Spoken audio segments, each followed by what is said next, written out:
Halo teman-teman, balik lagi di channel si Viru Aisiteru. Shit, nggak perlu. Moso, astaga. Astaga, aku gini-gini loh tadi, kamu nggak lihat tau? Masa sih? Iya, halo.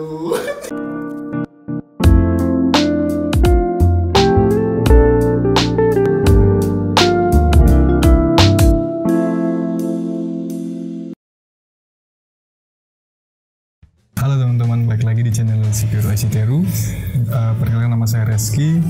Dan saat ini saya akan menjelaskan tentang tutorial Hackras untuk part keempat ini. Nah, yang di part 4 ini saya akan menjelaskan tentang cara mendapatkan input-input data yang ada di Hackras. Pada episode sebelumnya saya sudah menjelaskan tentang pengenalan tools yang ada di Hackras. Nah, salah satunya kemarin itu saya sudah bahas tentang yang ada di geometric data. Nah, kalau kita coba lihat lagi, di geometric data itu ada cross section. Nah, data cross section ini bagaimana sih cara mendapatkannya? Data cross section itu bisa dilakukan dengan cara pengukuran langsung di lapangan. Biasanya kita melakukan pengukuran menggunakan alat waterpass atau mungkin theodolit, itu alat yang biasa kita gunakan untuk pengukuran secara langsung. Saya akan menampilkan contoh data cross section dari hasil pengukuran.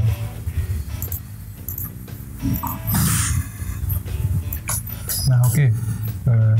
Ini adalah salah satu contoh data cross section yang dilakukan pengukuran langsung yang ada di lapangan. Nah, kalau kita lihat di sini ada cross section set 0. Nah, ini pengukurannya, contoh pengukurannya.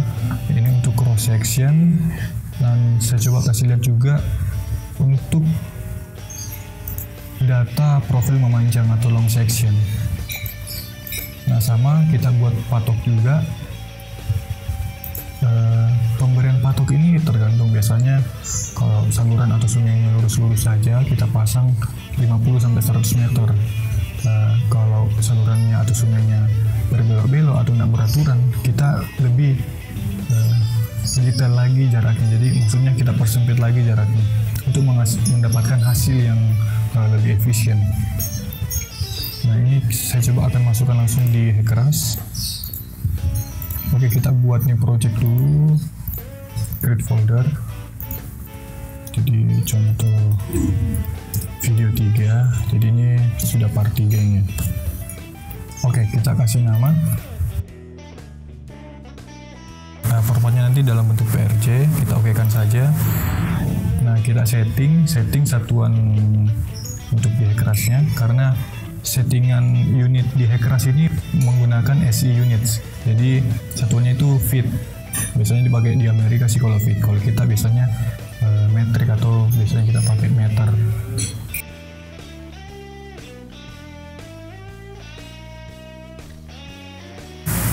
Metric system. Kita klik OK. Nah, kita coba mengisi data cross section dan long section tadi. Jadi saya coba saya buat range. Jadi dari kiri ke kanan, berarti alirannya ke kanan. Kita klik 2 kali, selalu diklik 2 kali kalau mengakhiri. Terus ini river, kita kasih nama river Korigi. Ini nama-nama sungainya. Nah, ini penggalan dari sungai Korigi kita namakan Ridge Geo. Oke. Nah, setelah itu kita masuk di cross section. Setelah kita masuk di cross section, kita klik option untuk membuat data cross baru. New cross section, terus kita klik set now. Setelah kita sudah mendapatkan data cross section yang dari data pengukuran, kita coba masukkan nih. Ini kita coba masukkan yang di set 0.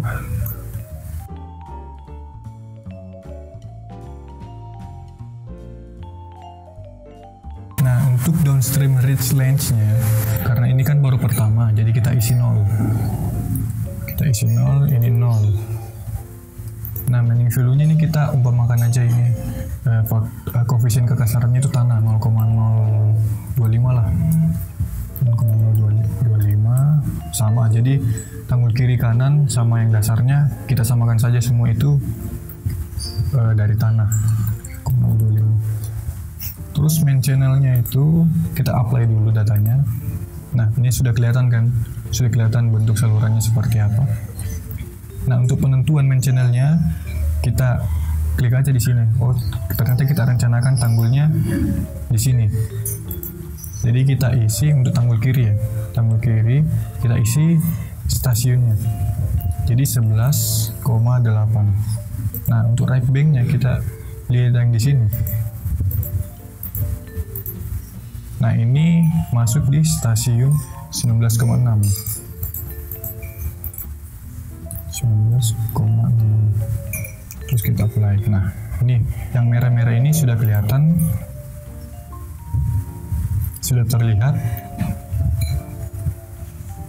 Setelah itu kalau kita mau buat lagi, selanjutnya kita cukup copy current cross section. Jadi kita nggak usah pilih add new cross section lagi. Jadi kita tinggal copy current cross sectionnya saja. Nah, kita buat satu. Oke. Jadi teman-teman tinggal ganti data cross sectionnya. Jadi set 1 ini.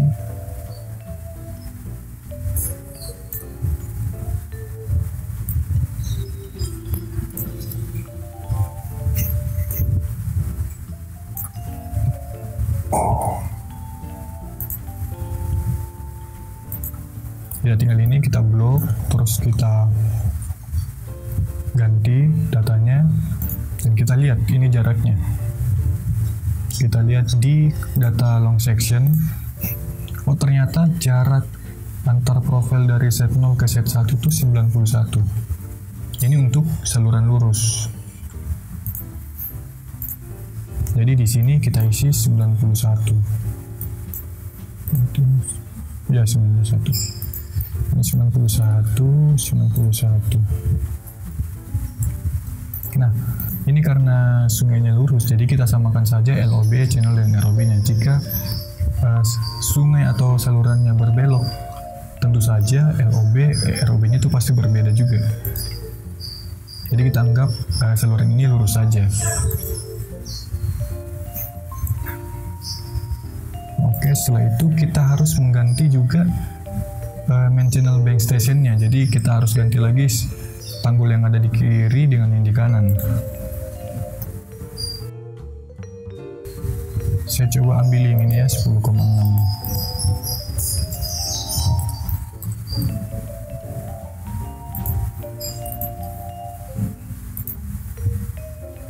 Terus 17,1.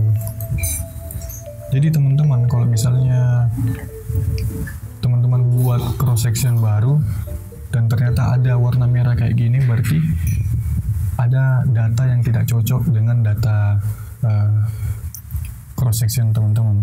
Jadi mungkin teman-teman cek lagi, dan nanti teman-teman apply lagi. Kalau misalnya sudah tidak ada yang merah-merah kayak tadi gambar sebelumnya, oh ini left banknya salah ternyata teman-teman, yang 10,6. oh ternyata 10,1. Kita apply. Nah, kayak gitu seterusnya sampai di bagian hilir.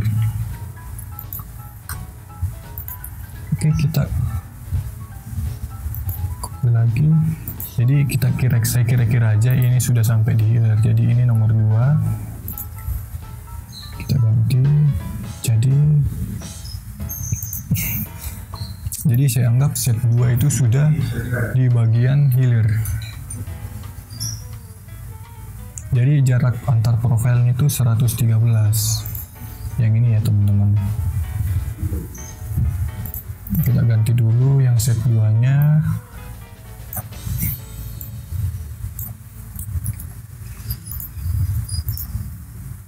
Ini set 2-nya sama seperti sebelumnya. Terus kita ganti tadi long sectionnya 113, kita ganti ini 113,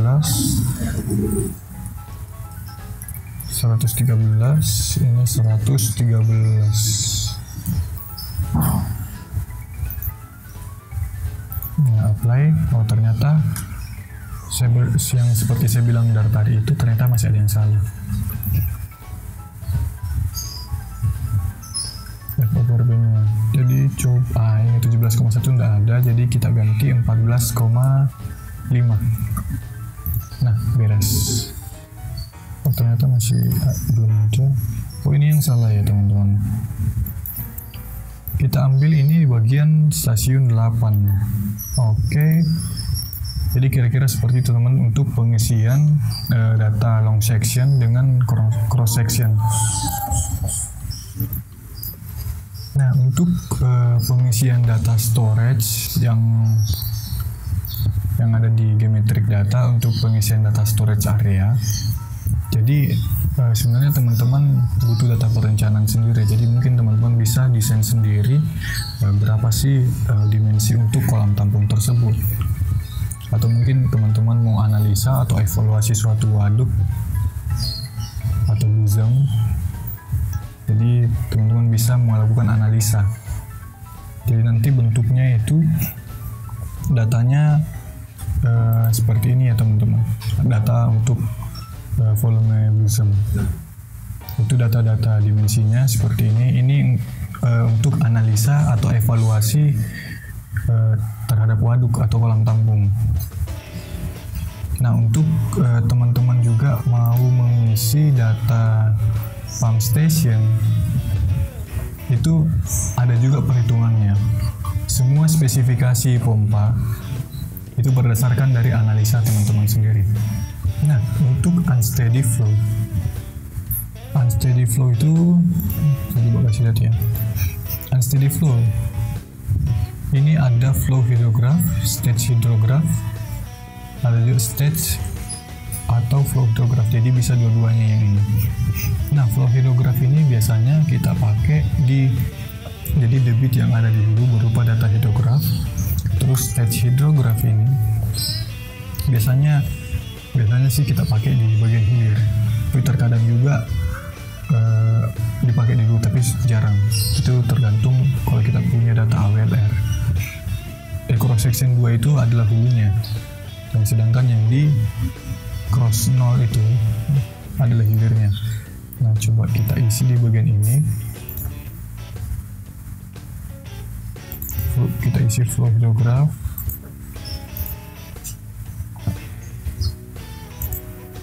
Gimana sih cara dapat untuk data hydrograph ini? Jadi teman-teman, kalau menurut saya itu ada dua cara. Teman-teman bisa melakukan perhitungan manual dengan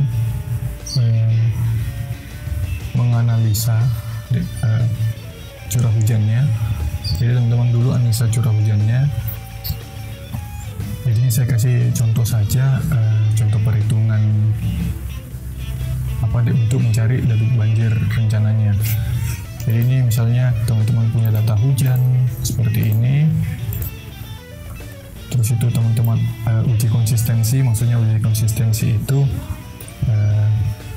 cocok nggak data ini untuk bisa dianalisa.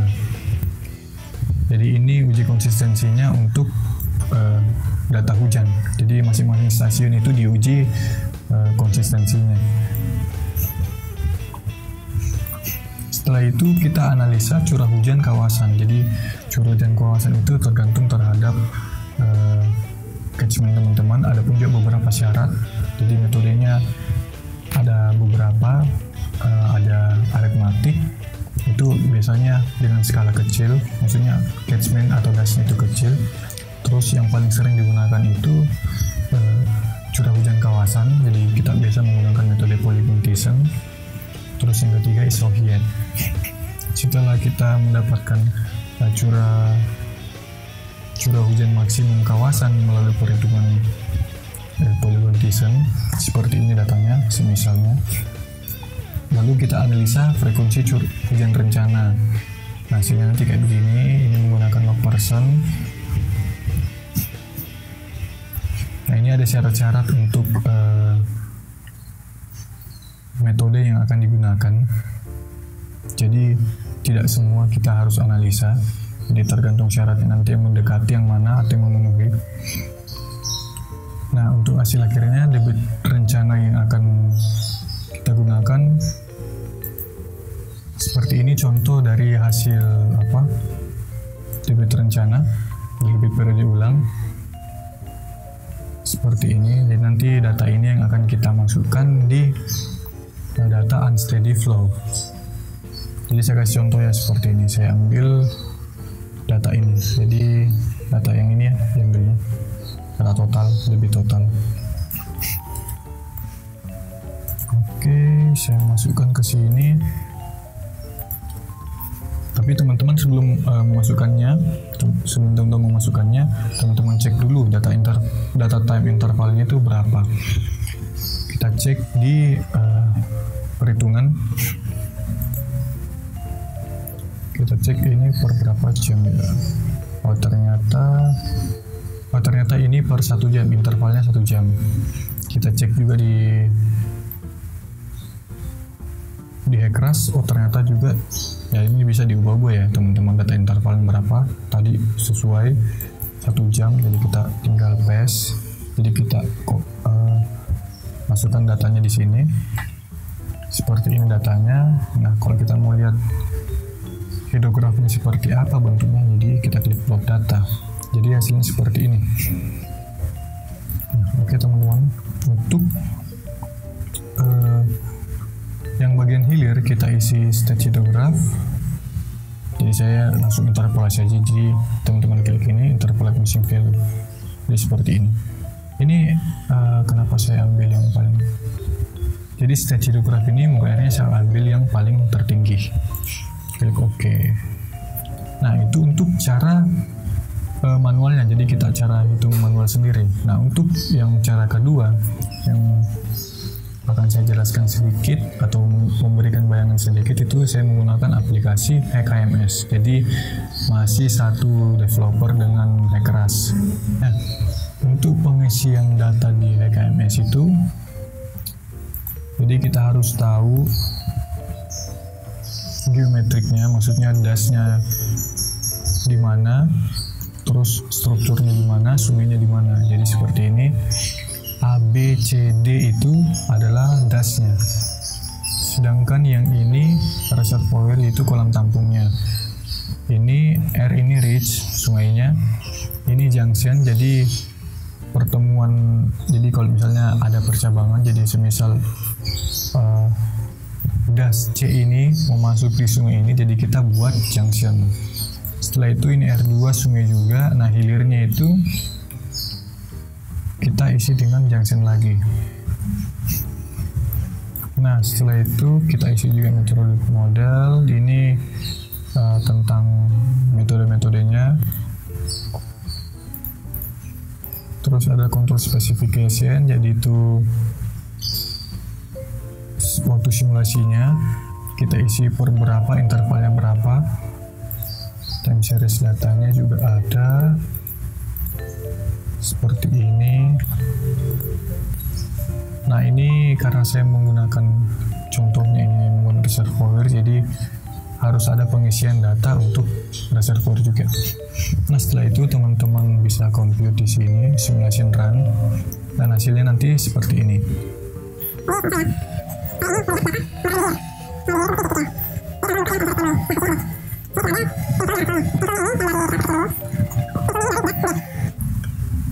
Sedangkan yang outflow-nya ini total keseluruhan dari Ridge 2, R2 ini dengan dash yang ada D. Nah, yang kita pakai di Hekras yaitu yang ini, outflow-nya. Oke teman-teman, untuk video kali ini mungkin cukup sekian pembahasan tentang input-input yang ada di Hekras. Jadi mungkin teman-teman mungkin ada masukan, mungkin masih ada yang belum mengerti tentang inputan yang ada di Hekras. Mungkin teman-teman bisa tanyakan di kolom komentar. Mungkin kalau misalnya saya juga ada salah kata atau mungkin salah pengucapan dalam video ini, mungkin teman-teman bisa koreksi juga. Nah, oke, untuk video selanjutnya saya akan membahas tentang simulasi steady flow. Jadi kita akan langsung belajar cara membuat data atau aliran steady flow. Teman-teman boleh like, subscribe, komentar juga, dan kalau boleh di-share juga. Sekian dan terima kasih dari saya. Bye-bye. You say that you're fine, but now you're out of time. Out of time. You're out